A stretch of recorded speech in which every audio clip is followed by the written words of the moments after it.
और further use. आप future भी लगा सकते हैं, लेकिन फ्यूचर बच्चा वाला वर्ड हो जाएगा। फर्दर का मतलब आगे के लिए सीधा। अब आगे का मतलब ही है फ्यूचर। क्लियर है? Further use.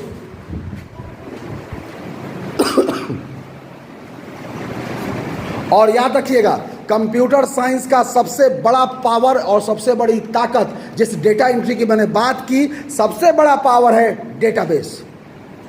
डेटा नहीं, कंप्यूटर नहीं है। कोई कैलकुलेट करेगा क्या इवैल्यूएट करेगा? आप बैठ गए हैं, उसके पास किसी भी तरह का कोई रिकॉर्ड नहीं है। अब इसी बेस पर मैं इस टॉपिक को ख़त्म नहीं करूंगा और इसको आगे बढ़ाऊंगा। और याद होगा 8 में मैंने आपको MS एक्सेस सिखाते हुए डेटा रिकॉर्ड टेबल याद पढ़वाया था। याद आया या भूल गए थे? तो चूंकि मैं एक रिवाइज भी मार दूं, 8C की बात है, MS एक्सेस पढ़ाते समय याद रखिए, कंप्यूटर का सबसे बड़ा पावर स्टोरेज हुआ और डेटाबेस हुआ। क्योंकि जब तक आप अभी जाते हैं और सीधे लिखते हैं गूगल पर पॉपुलेशन ऑफ चाइना इन या ऑन 2011, एंटर मारे नहीं कि पहली लाइन में आंसर है, हाँ ना कि ना?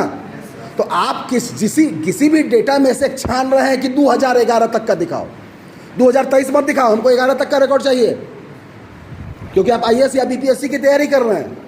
तो चूंकि एशियन कंट्री है तो उसके बारे में आपको आइडिया होना चाहिए, क्योंकि हर 10 साल के बाद काउंटिंग होती है। तो एशियन कंट्री में इफ एंड बट करके लगभग कानून एक जैसा है। डेमोक्रेटिक कंट्रीज में एक ही तरह का पैटर्न है, क्योंकि सारे एशियन, इसकी वजह सबसे बड़ी बात है कॉलोनियल स्टेट्स रहे हैं हम।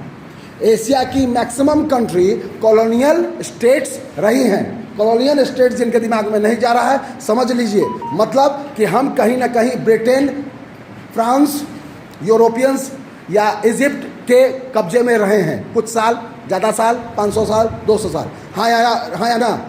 So that is called colonial states. State का मतलब राज्य।